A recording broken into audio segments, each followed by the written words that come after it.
It's time for another Morning Pointe Foundation Caregiver Café, part of the work of the Morning Pointe Foundation, providing nursing scholarships and caregiver support programs across the Southeast.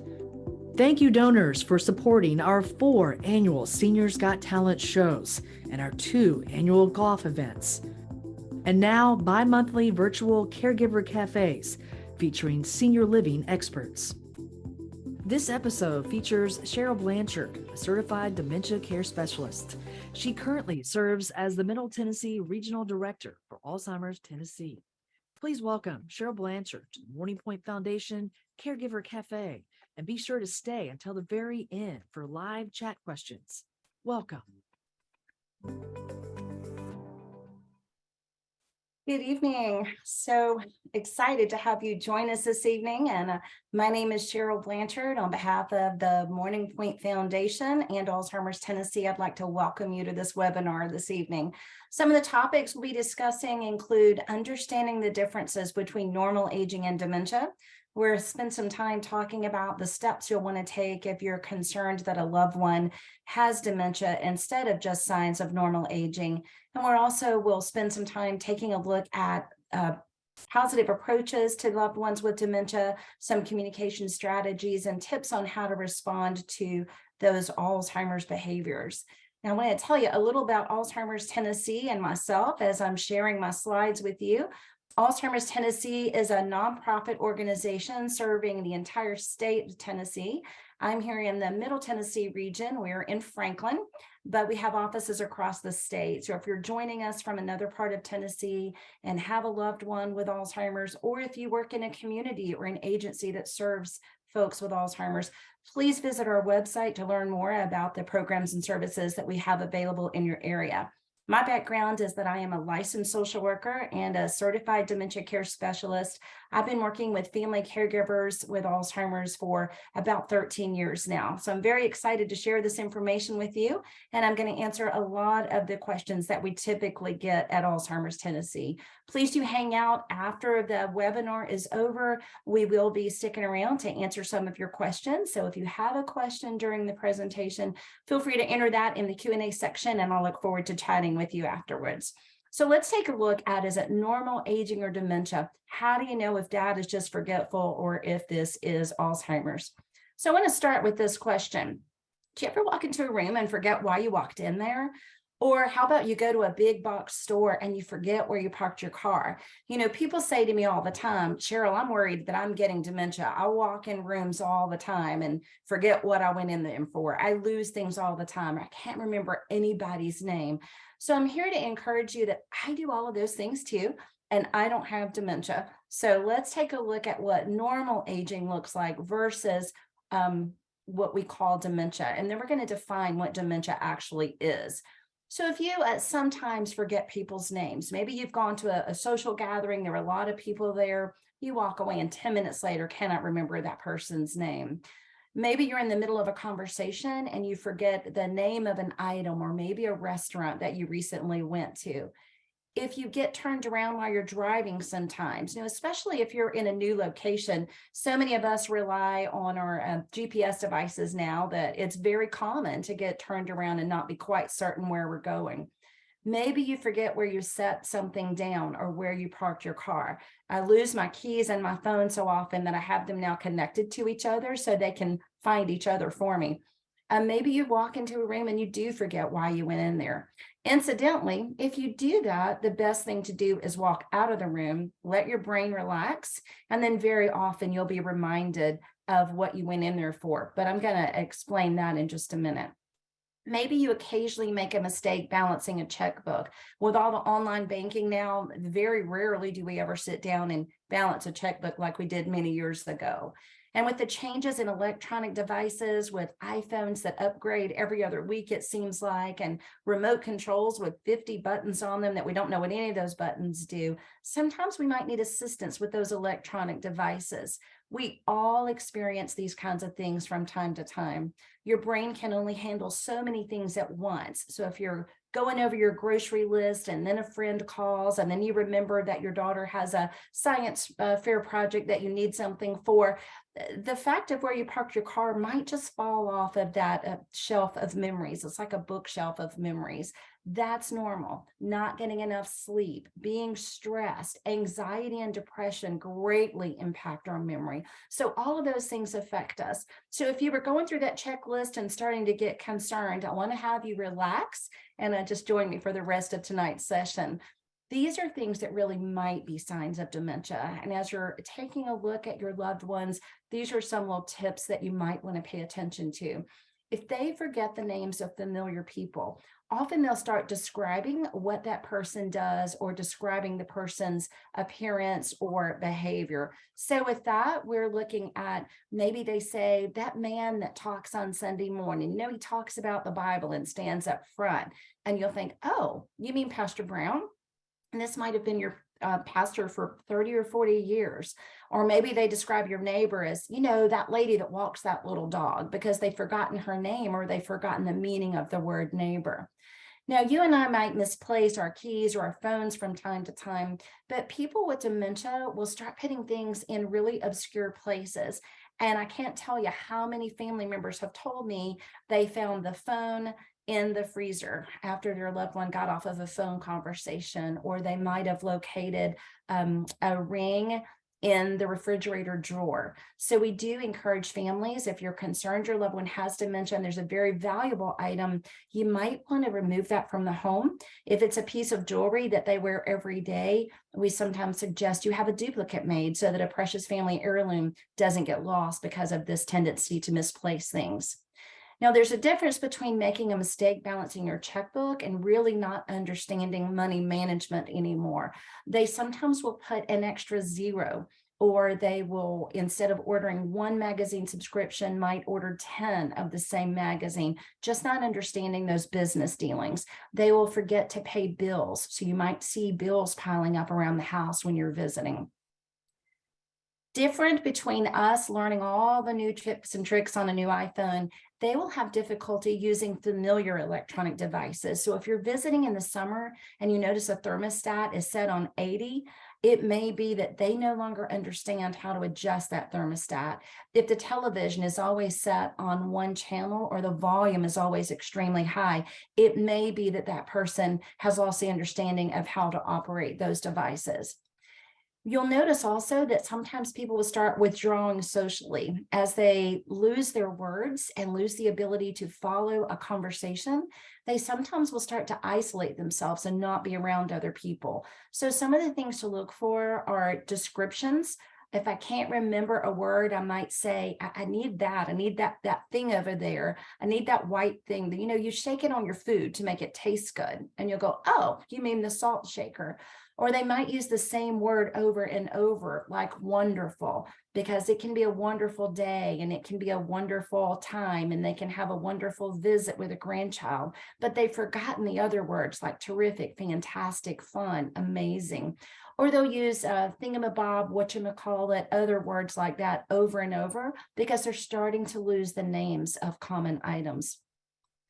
When you and I might make a simple mistake or forget how to play a game or follow a recipe, this is a grandmother who's made the exact same pie recipe for 30 or 40 years, and suddenly she's making mistakes. And you might notice over the holidays, wow, grandma's made that pie forever, but she really got lost this time. That might be a sign that she's having difficulty with sequencing and following directions. Getting lost is something that we're very concerned about because families really struggle with making the decision that their loved one can no longer drive.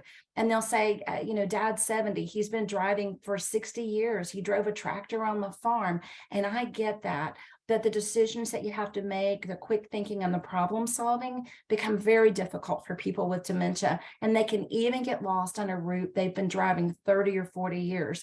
In fact, we follow all of the silver alerts that you might see coming through on your phone, and 22 people for whom a silver alert has been issued were located in other states. That means they got on the road, started driving, and either couldn't figure out how to get back home, forgot where they were going or something, and they kept driving because they knew they were supposed to be going somewhere. So at getting lost, if you have a loved one call you and they can't quite find their way home, or they can't locate a place that you know they've been going to for a number of years.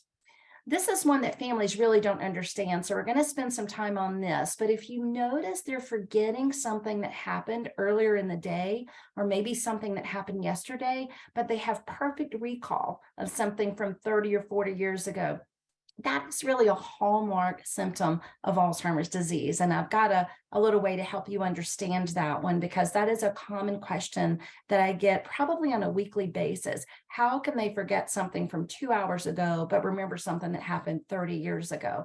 And I'm going to explain that to you today. The key difference between this and the normal forgetfulness that you and I experience is this starts to become a daily pattern. These forgetful moments, these lack of word finding, difficulty following a conversation, those things start to impact my everyday life. And here's the big difference.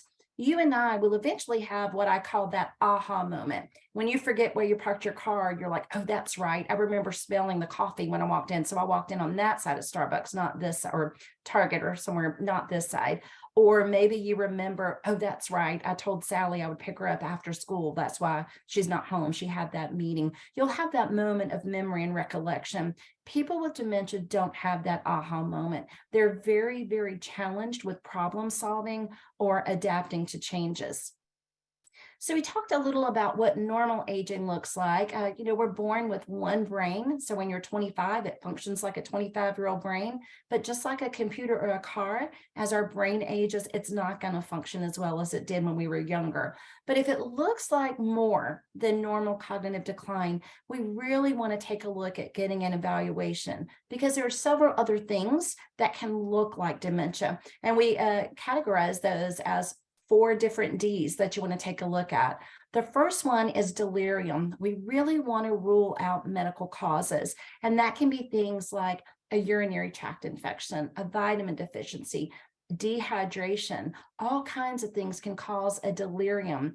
And if you have a loved one that you're caring for, I want to make sure you know what delirium means. So delirium is a sudden onset, a major change in cognitive ability or behavior. So this is somebody that was perfectly normal yesterday, but today they're behaving very differently. You know that's a sudden onset, and you want to make sure if you take them to the doctor or emergency room that you use those words. Hey, this is sudden. She was not like this yesterday. She was perfectly normal. Because remember, when you're taking this person in, especially in an emergency situation, this is their first interaction with your loved one. And we don't want them mistakenly thinking your loved one has dementia when this is something sudden, because we want to find out what's causing that delirium and treat the cause.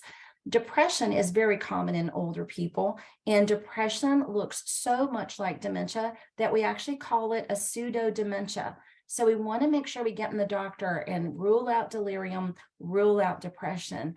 The other thing we want to be aware of is sensory deprivation. As we age, many of us need glasses to see clearly. Many times our older loved ones are wearing hearing aids. So we want to make sure those glasses and hearing aids are on and that they're working.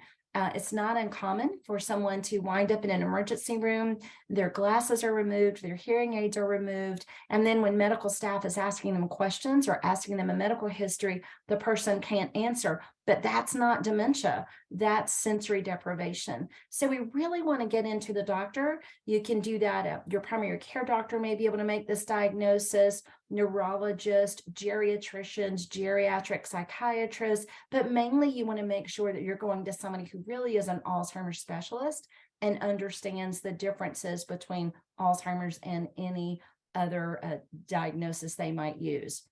And then it may, in fact, be dementia. So what is this thing called dementia? One of the most common questions that I get is, what's the difference between dementia and Alzheimer's? Or someone will say, well, they had dementia, but then it turned into Alzheimer's, or they have dementia and Alzheimer's. So I want to clarify that for you as well. Dementia is a cognitive change over time. So remember, delirium is a sudden onset. Dementia comes on over time. You're going to notice little things, little changes coming on, and it's in our thinking and reasoning and our language skills and our short-term memory. And remember, it's going to interfere with daily activities. But the main thing I want you to understand about dementia is not a disease. Dementia is a descriptive term. It describes all of those symptoms that we just mentioned, but there are a number of diseases that cause dementia. And I think there are over 80 different causes of dementia. We're just most familiar with a few that we'll talk about in a minute, but it's not really a disease. So it's not a diagnostic endpoint. And I know you had Dr. Hutchings on a couple of months ago. He is known for saying, when you get told somebody has dementia, your next question is what kind? So you want to know what the disease process is that is causing that dementia. So I encourage you, if you're told by your doctor that your loved one has dementia, go ahead and be ready with that next question, what kind? Because dementia is not a diagnostic endpoint, it's actually a beginning. Now we want to know what's going on, what is causing these symptoms. And one of the main reasons is because many things that cause dementia are actually reversible, and people don't know that. So we want you to know that many things that can cause the symptoms of dementia are reversible. If we treat the cause, we're going to treat the symptoms. And the reason most people don't know that is because most of us are familiar with the non-reversible types of dementia. So we think about dementia as an umbrella. These are cognitive changes or something going on with my loved one. They can't remember, their language skills have changed. And then we go, what's causing that? Alzheimer's disease is a disease that causes the symptoms of dementia. It is still the most common cause of dementia in the United States, but they're not the same thing. So Alzheimer's causes dementia. Everybody that has Alzheimer's has dementia, but not everybody that has dementia has Alzheimer's. So we want to get out of the habit of using those words interchangeably. There's some discussion now about what the second most common cause of dementia is. For a long time, it was vascular dementia. Vascular is typically preceded by some strokes or some other kind of cardiac incident. So if someone starts showing signs of dementia and their medical provider looks back and sees strokes in the last 3 to 6 months, they're more inclined to think that that's going to be vascular dementia. The other two types are a little more rare, although a lot of experts are saying that we're seeing Lewy body a lot more now than we used to. And some even think that Lewy body has surpassed vascular as the second most common type. Lewy body dementia tends to impact people at a younger age, and the symptoms that present in the beginning are not the same as Alzheimer's. So instead of seeing short-term memory loss as the first symptom, we often with Lewy body start seeing falls as the first symptom, rigidity and behavior changes. They have a lot of hallucinations and delusions. So it just presents somewhat differently than Alzheimer's disease. One of the biggest reasons to know the difference between Alzheimer's and Lewy body is that medications used for Alzheimer's disease can actually make the symptoms of Lewy body worse. So you want to make sure you're getting that accurate diagnosis. And then the last one and the most rare is frontotemporal dementia, or FTD. That one tends to strike people much younger. So when someone gets frontotemporal, they may be in their mid-50s, maybe still in the midst of their careers or still raising children. So this is a very debilitating disease because it affects the frontal temporal lobes of the brain. And that's where your judgment center lives. That's where your manners are, your social graces, that you might think something, but you know better than to say it.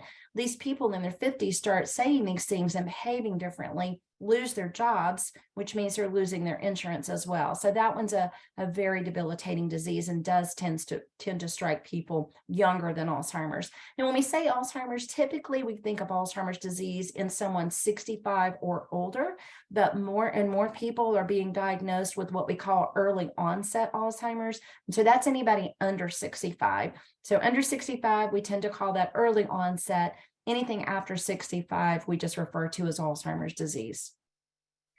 So it affects short-term memory in the beginning, but not long-term memory. And this is such a common thing I hear from families. So what do you mean he can't remember that we were just there yesterday? What do you mean Grandpa says we never visit? We were just there. And besides, he talked for hours about when we used to race cars when he was younger.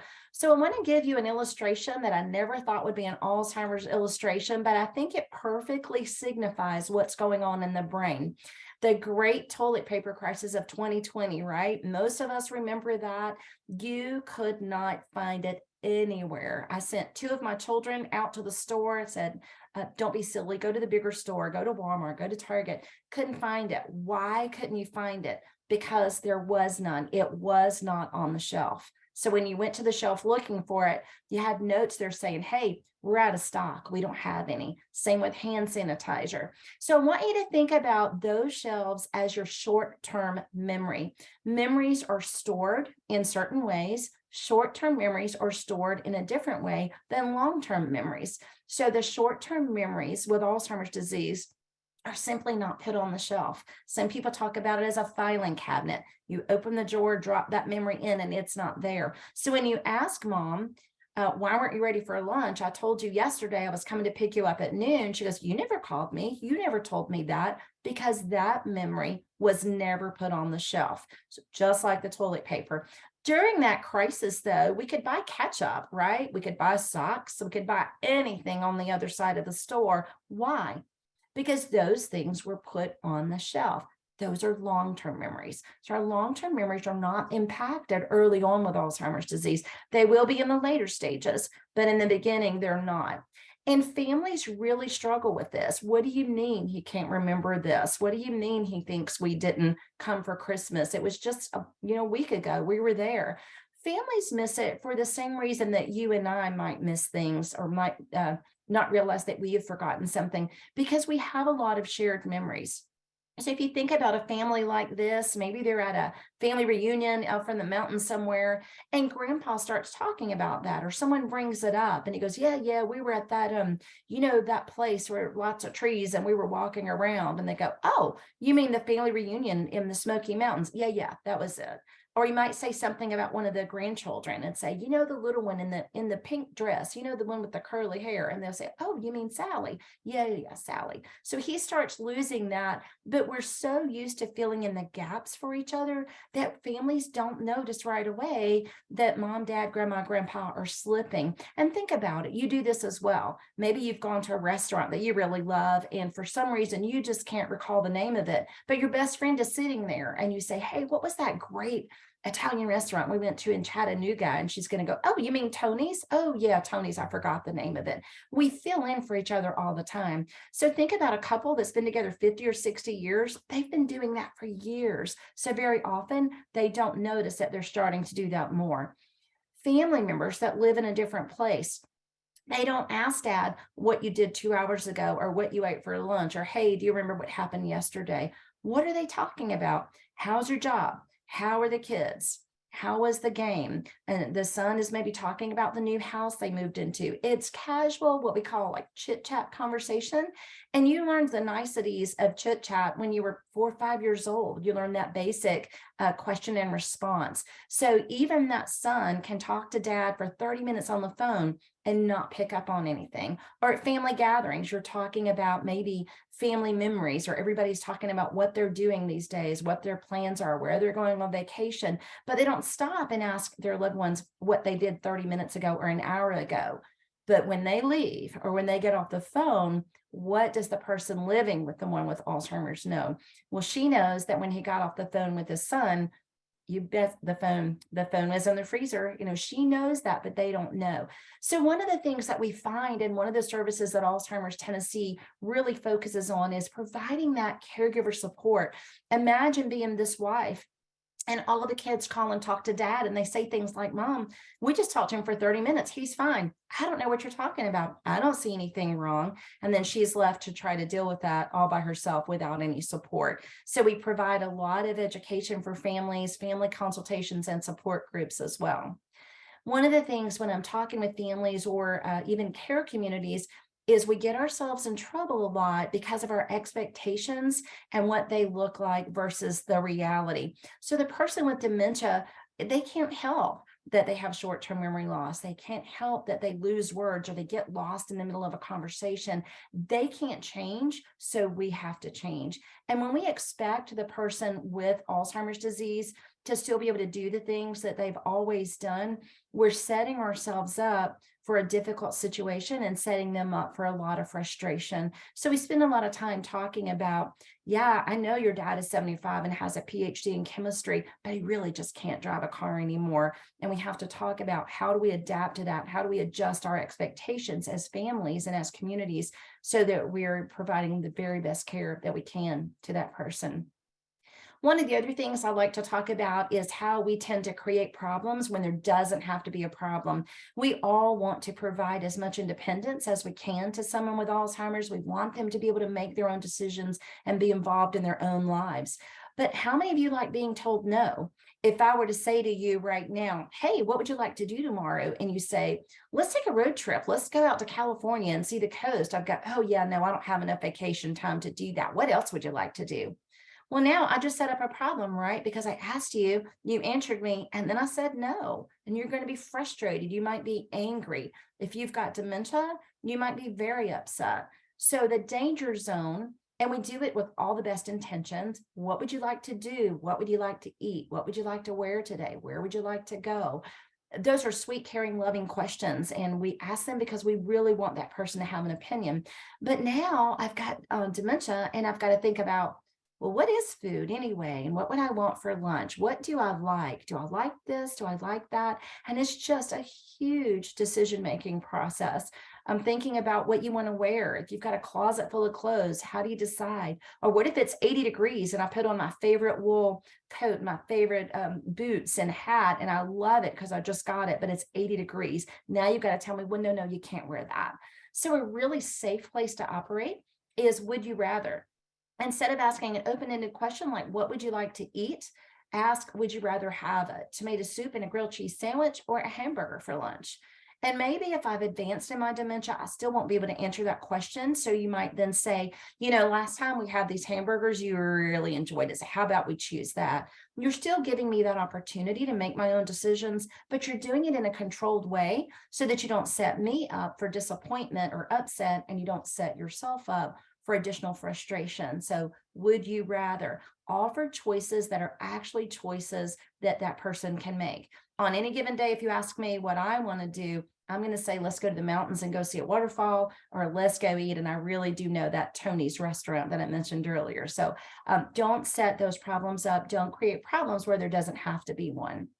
When we talk about behaviors that are involved with Alzheimer's, I really try hard to encourage folks not to use words like problem, difficult, troublesome. We don't want to use those words because, after all, behavior is communication. If you've ever played that game charades, you're not allowed to use any words, but I can act enough that I can get you to figure out what it is I'm trying to say, right? And if we've ever seen a child throwing a temper tantrum, they might not be able to say, I'm really angry at my mom because she won't buy me this candy, but none of us has any doubt what they're feeling or thinking, right? They're upset, they're angry, they're sad.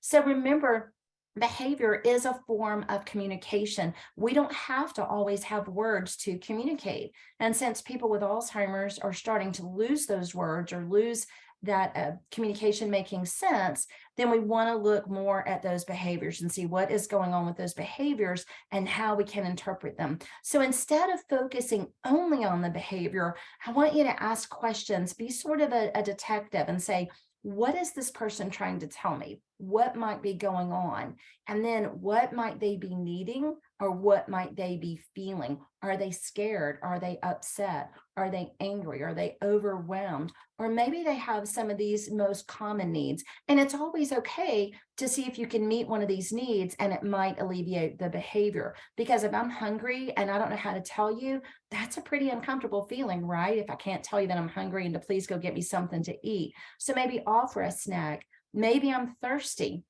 As dementia progresses, as Alzheimer's progresses, a person might be thirsty, but not recognize that there's a pitcher of water sitting there. And if I just poured that in a glass and drank it, it would alleviate my thirst. They may not have that understanding.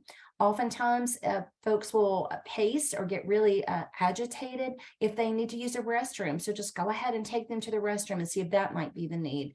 Maybe there's some pain or discomfort, or maybe they're bored or overstimulated. Sometimes if you're in a big room, it just gets to be too much for somebody with Alzheimer's disease. There's too many sounds, too many conversations, too much activity around them. So sometimes something as simple as changing the location will help. You also want to know if this behavior is a lifelong behavior or late in life behavior. Lifelong behaviors are not likely to change.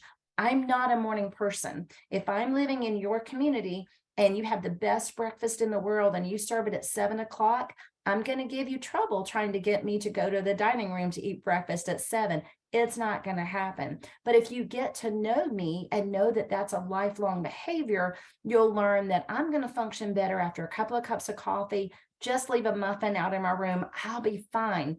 But when we try to force people to fit our agenda and it goes against a lifelong behavior, then we can create some behaviors there as well. Sleep habits are not likely to change. If you've always been a night owl, that's not going to change just because I move into your community. Eating habits, mannerisms, even preferences like a morning shower versus an evening bath. Those are things that we really want to know about the person. If it's a late in life behavior, there's usually a trigger. So back to the morning and eating breakfast in your community, if I'm there and I've always come to the dining room with a smile and I sit down and have breakfast and that's my norm for you, but then you notice Monday, I'm not there. Tuesday, I'm not there. Now we need to take a look at that behavior. Something has changed. Maybe I'm not feeling well. Maybe my dentures aren't fitting right. Maybe I've got a cavity, all kinds of things. So it's a lifelong habit. We want to look at that and try to work with that and not create behaviors. But if it's a change in behavior, a late in life behavior, a lot of times if we can find the trigger or find the cause, we can alleviate those behaviors. We also need to operate in two different realities. And when we're dealing with Alzheimer's, and especially when we look at hallucinations and delusions, we want to drag the person kicking and screaming back into our reality. After all, we know the truth, we know what's right. But there's also an Alzheimer's reality, and that is what is true to the person. And if you look at these pictures here, it's not uncommon at all for someone with Alzheimer's to see the picture of the adult woman on the bottom and not recognize that as their daughter because they're remembering their daughter at a much younger age. I've worked with a family recently, and they had a lot of pictures in their home, portraits that were taken of their children when they were younger. And the person with Alzheimer's started really worrying about where are the children? I can't find the children. It's time for them to go to bed. And someone who was working with the family saw all those pictures and suggested they put those pictures away because it was kind of triggering the person with Alzheimer's because they were remembering when the children were small and they couldn't find them. They couldn't relate to that their children were all grown and living in their own homes. So it's important to look at that. And sometimes if we're working with families, if you joined us tonight and you're a professional, sometimes families really struggle with this. They'll want you to remind the person with Alzheimer's that her husband died 10 years ago if she asks where he is or wants to talk to him, or they'll want to remind them of other things. But really, it's a lot better to operate within that person's reality. But why don't we do that? Well, because we don't want to lie. So I want to take that concern away from you and just let you know it is not lying to step into their reality. I believe with all my heart and all my being right now that I really am Cheryl Blanchard and I work for Alzheimer's Tennessee. If you came to me and started arguing with me, trying to prove to me that that's not true, showing me evidence to the contrary, I'm going to get really upset because I know for a fact that is who I am. It's the same thing for people with Alzheimer's. Even though you can look at it and you think that's not true, I don't know why they think that. If I very strongly believe something, it's going to go a lot better for you and for me if you will step into my reality instead of trying to drag me into yours. And this is an example from earlier in my life. My nanny lived in a community. She lived back then, we called them nursing homes, but she lived there. And she would tell us when we went to visit that she had 3 little Indian boys that lived in her room and lived under her bed. She didn't care. She wasn't upset that there were Indian boys. Didn't seem unusual to her that they lived there. What she did care about was that they started taking her cookies off of her tray. So oftentimes when you're looking at a behavior, we see somebody having a hallucination or delusion and instantly think we need to fix that. We need to give them medicine because they're seeing things that aren't real. But it didn't upset her. She didn't care. It was matter of fact to her. So instead of trying to convince her there were not 3 little boys living under her bed, we addressed what was upsetting her. What was upsetting her? That they were taking her cookies. So my mom went and got her own stash of Oreos and hid them in a drawer and made sure that what she was upset about was addressed. Not uncommon at all for people with Alzheimer's to see children, and your response to that has to do with how they're reacting. If they're seeing children happy and playing outside, let them have that. It's not hurting anybody. It's not endangering them. But if they're seeing a child in distress, we're going to go back to something I said earlier. We're going to address their need. We're going to address that problem and what's going on. So with delusions and hallucinations and even paranoia, the key question to ask is it causing anxiety, aggression, unwanted behaviors? Am I endangering myself? Am I endangering someone else? And if the answer is no, there's really no reason to contradict that belief. There are a lot of things that you can learn about how you can step into their reality, go along with it. Now, I'm not saying turning it into a great big huge lie or story, but we're going to talk in a minute about how you can just acknowledge their feelings, validate them, and go along with it instead of trying to prove them wrong. Now, if it is upsetting, then you want to express understanding, listen to them, and address the need. And I'll use the example of seeing children because oftentimes we see children in danger. And I'm going to put that one up here as an example. In that case, we're going to always respond to the emotion, not the content. And that's with any delusion or hallucination. Go with it and step in their reality. But I want to focus on this: reassure, respond, and redirect. If I see children outside playing and I'm smiling and laughing and happy, you can just say something to me like, "Yeah, Mom, they sure are having a good time, aren't they? Hey, let's go on over here. I just took some cookies out of the oven. Let's go have some cookies in the kitchen." So you can just acknowledge my feeling. I'm happy. I think they're adorable. It's not causing any difficulty at all. But what often happens is people will see a child in danger. Maybe they're playing too close to the road. Maybe they've climbed up in a tree and it's frightening me because I'm afraid that they're going to get hurt. Now I've got a very different need, right? What I need now is for somebody to make sure that child's going to be okay. So you can step into that and say, "Wow, you're right. She really is too close to the road, or he really is too high in that tree." So you're going to reassure me, "Hey, Mom, I'm going to take care of him. I'm going to go find his mom and make sure he's safe." That's reassuring me. Respond. You're addressing my need. I know you're worried. I'm going to take care of it. And then redirect means, as I said earlier, maybe you just took some cookies out of the oven. Maybe you can take me into the living room and pour me a glass of lemonade so I can relax while you go take care of that little boy and find his family. And what that's going to do for the person with Alzheimer's is, I don't have to worry about it anymore because you're going to take care of it. I don't have to be distressed. I don't have to be anxious because you just told me you're going to take care of it. So that's an example of that reassure, respond, redirect. It can really work in any of these other examples. Talking to a deceased relative, you'll find that families often want to tell the person again that whoever it is died, but that really makes them grieve all over again. So if they're smiling and happy and say they just talked to their deceased sister or one of their children, just say, "You always smile when you talk about your husband," or "You always smile when you talk about your son," and then redirect, get them just engaged in something else. But a lot of people want to argue and convince them and show them evidence that their loved one is deceased, even going so far as showing them an obituary. Really just responding to their need or emotion is a better approach to that. Oftentimes they need to go to work or pick the kids up from school. So same thing, they're anxious, they're worried, something's on their mind that they're going to be late. Reassure, respond, and redirect. You know what? They're going home with a friend today, or no, you're off today because we're going to go to the park together. So those are some common examples there. Ultimately, what you want to ask is, does it really matter? Does it really matter that Mom thinks her deceased sibling is still alive? She's happy. It doesn't upset her. Does it really matter that I see children playing outside? Does it really matter? Some common things to avoid, and we've addressed some of these, already. And those are trying to convince them that what they feel, think, or believe is wrong.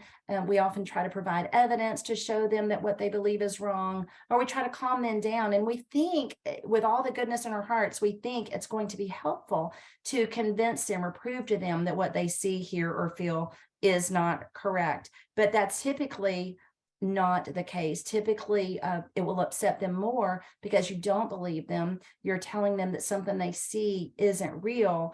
And then ultimately, it can kind of feel like you're calling me a liar when you continue to tell me that I'm wrong.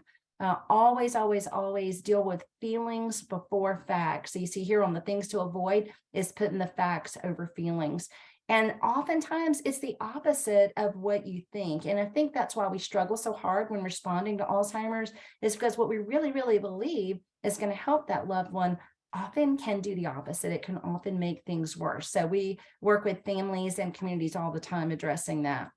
Some of the things you always want to do, there it is again, put feelings over fact. What is that need? What are they feeling? The facts don't matter right now. We're going to address that feeling or that need. You can always address that need and offer to help them. Just like we did with the example of the little boy, I'm going to go find his mom. He's going to get hurt. You're right, Mom. My goodness, let me give help with that. Listening and showing compassion. We think those are just common things that we would always do. But oftentimes we fall into a trap when someone is diagnosed with dementia and we think they don't understand, they don't know what they're doing, and we're going to try to convince them of something else. So we want to remember that they still have feelings. And if they're afraid, they really are afraid, whether the thing they're afraid of is real or not. So we're going to show that compassion and respond to those feelings. And be especially patient. Remember, when you're talking to somebody with Alzheimer's disease, because of the changes in language and word recognition, it might take them 30 to 60 seconds to understand what you said before they can even begin to respond. And we're always going to consider what is best for the client or the loved one.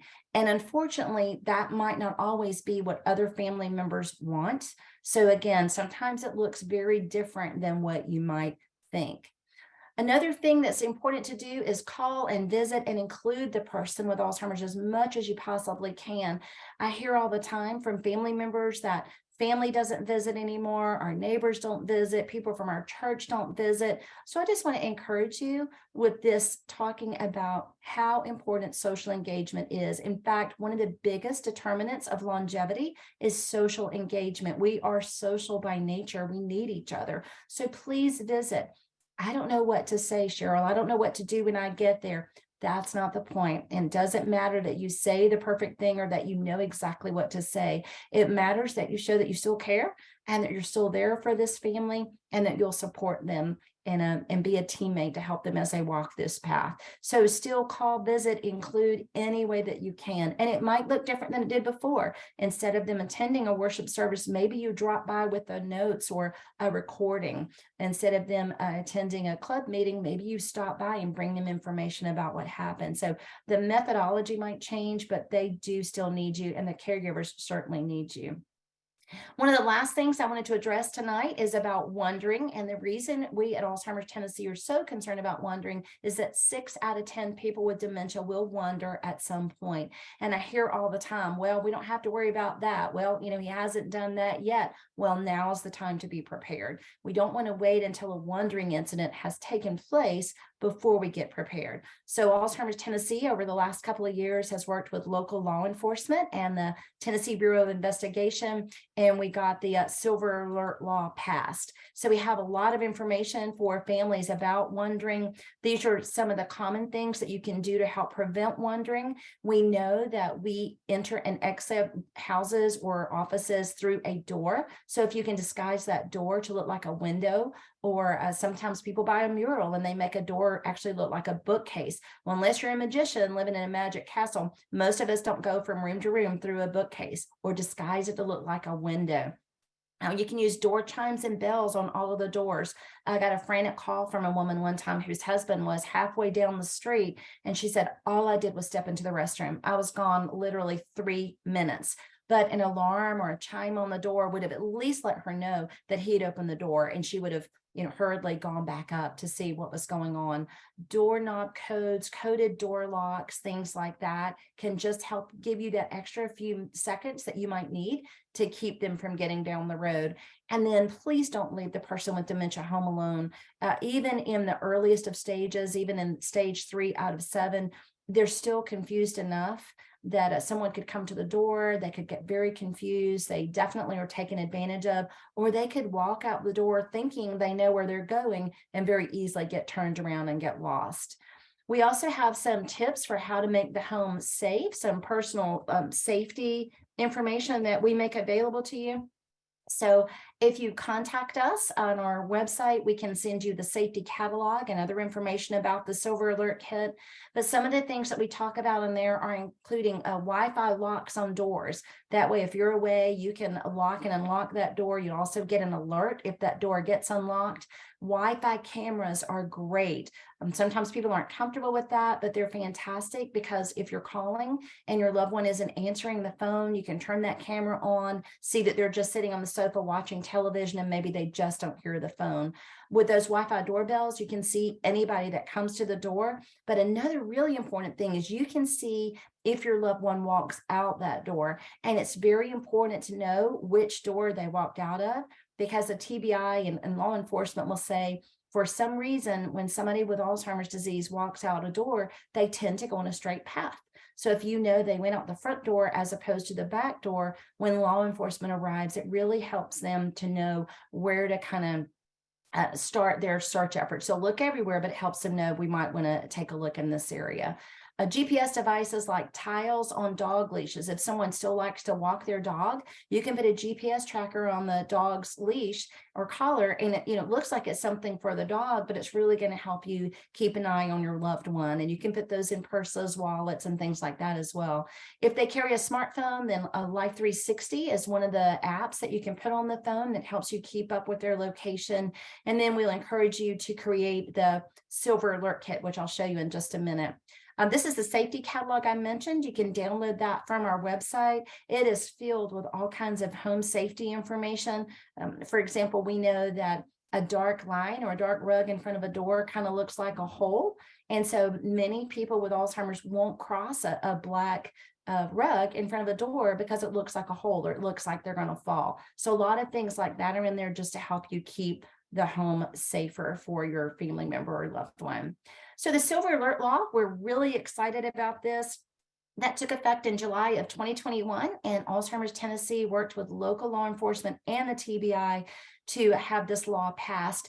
I do want you to understand that even though it's called a Silver Alert, you may see some folks on there that are a lot younger and don't have silver hair, and that's because the true purpose of the law is to help find individuals who've wandered due to dementia, yes, but also some other physical impairment or cognitive disability that makes it unlikely that that person could find their way back home safely. So if you see somebody that looks like they're in their 20s, that's not a mistake. Just know that person has something going on that there's reason to believe that they can't find their way back home safely. The majority of the ones I see, though, have been older folks with dementia. So please do pay attention to those and be on the lookout. The TBI does work with local law enforcement.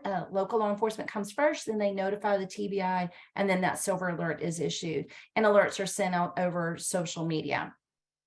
This is what our Silver Alert Kit looks like. We put together a preparedness kit. What we found is that if someone did wander and a family did have to call local law enforcement, when law enforcement arrived, they were looking around for all the things that they needed to issue that Silver Alert, like a current photograph. They want photographs within the last 6 months. What about vehicle information? Sometimes a person may have driven off in a car and the family is not able to say what the year, make, or model of that car was, or the tag number. I can't even tell you my family members' year, makes, and models and tag numbers. So a picture of the car, all those kinds of things. So we've got all that information. It comes in this little purple pouch.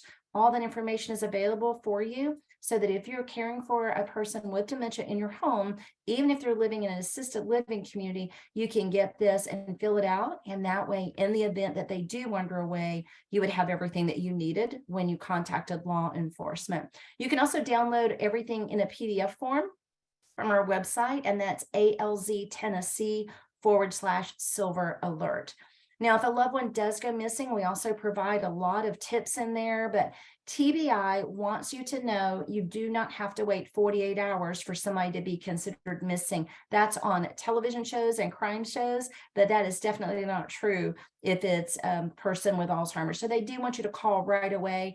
They do encourage you to search the local area, but they have a 4-hour report window that when you find or report that your loved one is missing, that's to get to the TBI within 4 hours for that silver alert to be issued. They usually issue it a lot sooner than that or contact the TBI a lot sooner, but that's what the law says. Again, it's important to know what door they went out of, if you can report that to law enforcement. And then you're going to call your neighbors, your friends, post it to social media. Once the silver alert actually gets issued, it goes out over the Nextdoor app. You can also sign up to receive silver alerts by email. So you might at least want all of your family and friends to sign up for that in case it's your loved one that goes missing. They'll get that alert. And then check those GPS devices if you have them. And certainly, please reach out to your local Alzheimer's Tennessee office. We're here to help guide you through that, help you think about things that you need to do, and just stand with you as we're letting local law enforcement and TBI do the very important work of locating your loved one. Now, I mentioned that we are Alzheimer's Tennessee, and we are located all across the state. So this just gives you information so that you can see where your local office might be. If you are watching this from outside of the Middle Tennessee office and you wouldn't work with my office, feel free to contact me. I'll be happy to give you the local contact person that you would reach out to. But we are thrilled to be here serving at Tennessee. Everything that we do in our fundraisers or all of our projects stay right here in the great state of Tennessee. So we're happy to be here to serve you. Please don't hesitate to call if we can provide you any other assistance. And that's all I had to share with you this evening. So I would like to go ahead and open it up for any questions that might have come in. If you have one that you have not posted yet, please feel free to pop that there in the Q&A section, and we'll go ahead and take a look at those now. So I do see that we've got a few that have come in. So this question is great, and it says, how do you know when you should seek professional help for a loved one showing signs of dementia? So the important thing about that is, first of all, are they living alone? You want to look at things like, can this person function at home? If someone came to the door and tried to sell them something for $1,000, would they understand that? Do they know how to call 911? All of the symptoms I said earlier that were signs of dementia, if those are starting to impact them on a daily basis, if they're being so forgetful that they're doing things like leaving the oven on or the stove on, especially if it's gas, that can be very dangerous. Or if they turn the gas burner on and they don't have the flame coming and they're not recognizing that. Certainly, if you're concerned about their danger, it's time to get that evaluated. But really, if you have concerns at all, if you're seeing some of the signs and symptoms we talked about, you do want to go ahead and get that early evaluation, because remember, we talked about it could be reversible. This could be just a symptom of a urinary tract infection, a dehydration, some kind of vitamin deficiency, and we can fix those things and get their memory restored. The other reason is if it is a diagnosis of dementia, the earlier we start them on any kind of treatment regimen, the better those results are going to be. So as soon as you start to have those concerns, especially concerns for their safety or ability to function independently, it's definitely time to go ahead and get that evaluated. Do we have any suggestions on how to have the conversation about taking away a loved one's car keys?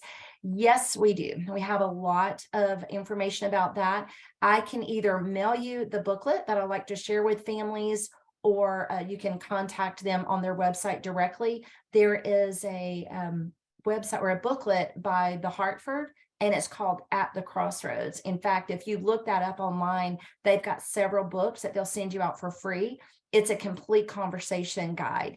And the great thing about it is you have that conversation before it's time to take the keys away, so that when the time comes, it's a little bit easier for everybody involved. Otherwise, if you notice dings on the car, if you notice that they're not really obeying traffic signals, or if they get lost the first time, if you're a family member, oftentimes what works is to make it about you. Dad, I know you've been driving for 60 years, but I'm worried sick. I can't function at work. I'm always worried that something's going to happen. Goodness, if you got lost, I just couldn't stand it. I really think maybe it's time that you stop driving. We will take you anywhere you want to go. And the thing about the At the Crossroads book also is it has guides for all of that, who can take to doctor's appointments, and you really make a list. You kind of take away their need to have a car or to drive, because you're going to take care of all those needs for them. Feel free to give me a call at the office if you'd like to have a further conversation about that. But that At the Crossroads is better than I could write. So I always encourage families to check that out. It's a great resource. I need tips to convince my mom to shower. That is a really difficult one. Bathing difficulties are a common thing that we see in communities. It may be because they're cold. It may be because they're embarrassed. It may be because they're frightened and uncomfortable. So one of the things that we say to do is make it as pleasurable as possible. Make sure the room is nice and warm. Make sure you've got everything in the room that you're going to need. The worst thing you can do is have to stop after getting her halfway undressed and leave the room and go get something. So get the room warm, put towels in there. I've talked to some caregivers that say they'll light a candle and put on soft music, and they make it more like a spa day. So it's like, come on, Mom, we're going to go in here and have our spa day. Oftentimes what works is making it a step towards something else. And what I mean by that is, let's say that you're going to go out to lunch. Then you can say something like, hey, Mom, we're going out to lunch with everybody at 12 o'clock. It's 10 o'clock. Let's go ahead and get your shower now so you can be dressed and ready to go to lunch. You can use that also for the doctor. You can use that for somebody that's coming to visit. I've actually listened to other dementia educators that will actually even say, if it gets bad enough, you might even, if it's somebody who always cared about bathing and not smelling bad, you might even go, Mom, it's been a week since you've had a shower and you're really starting to smell. You would have to know your loved one to know if that would fly or not. But I actually have known some family caregivers that had some success with that. Ultimately, remember that although you and I might think it's important to shower every single day, for an older person who isn't going outside, they're not digging in the dirt, they're not sweating, their skin is fairly fragile. And a lot of geriatricians, a lot of doctors who deal with elderly folks will say it's really not necessary to bathe every single day. So if you can keep her hands clean, her private parts clean, and her face clean, that might be enough. She may not have to take a full shower. Again, if you'd like to talk more about that privately, please feel free to reach out to me at the office. Do you have any suggestions for a wife caregiver who is in denial and refuses to contemplate future needs? They're 93 years old and living in their own home.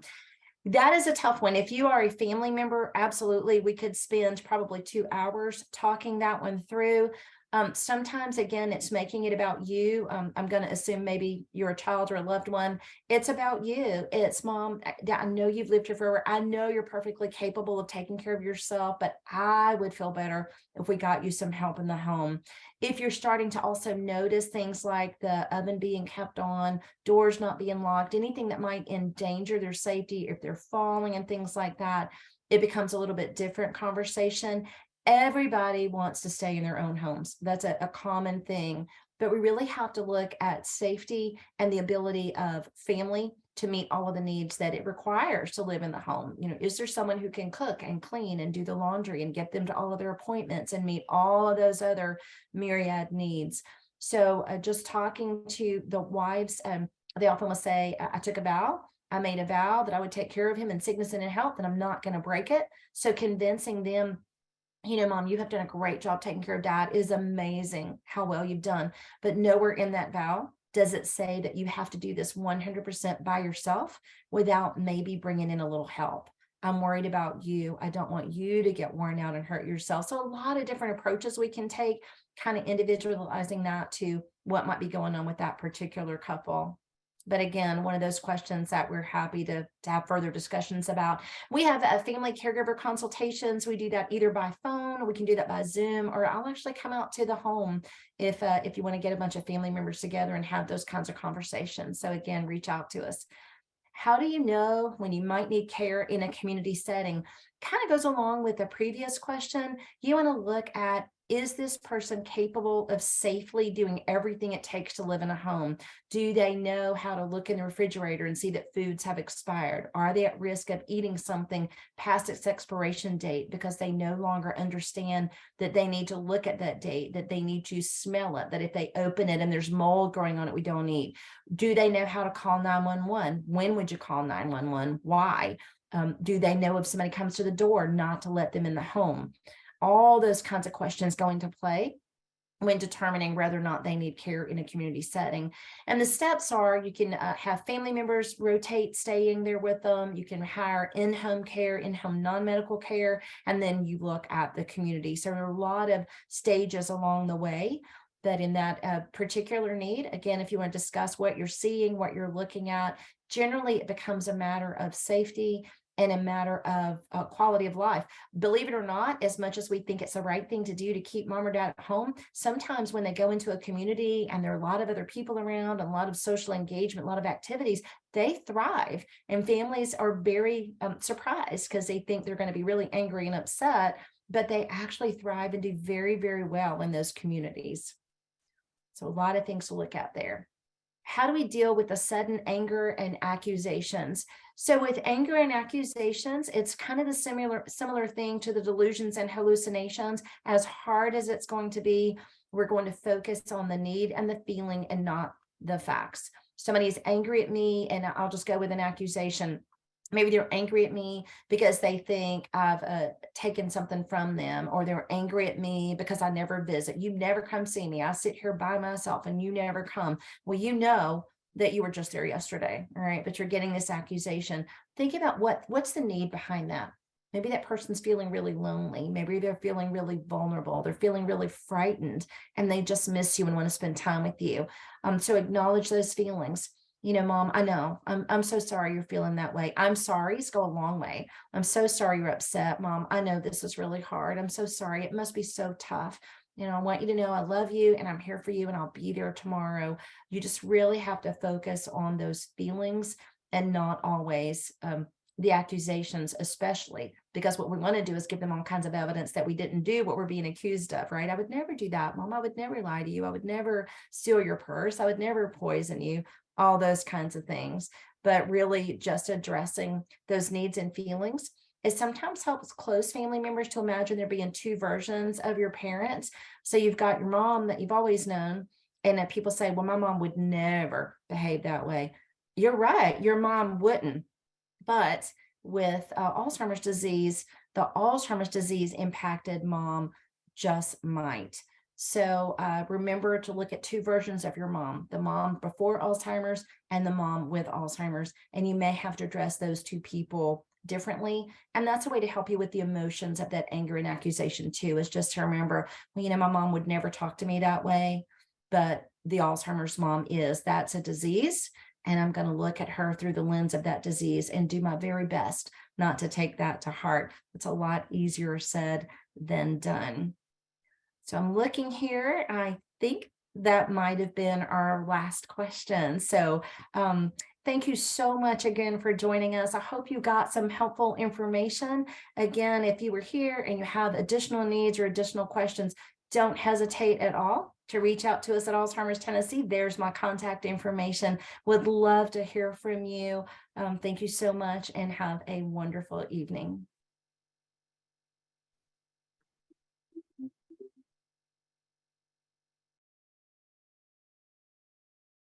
Thank you again for joining us for another Morning Pointe Foundation virtual Caregiver Café. And thank you, Cheryl Blanchard, a certified dementia care specialist and Middle Tennessee Regional Director for Alzheimer's Tennessee, for sharing your expertise. Be sure to join us in March for another virtual Caregiver Café. Until next time, thank you for joining us. To learn more about the work of the Morning Pointe Foundation or watch any of our previous Caregiver Cafes, visit us at morningpointefoundation.com.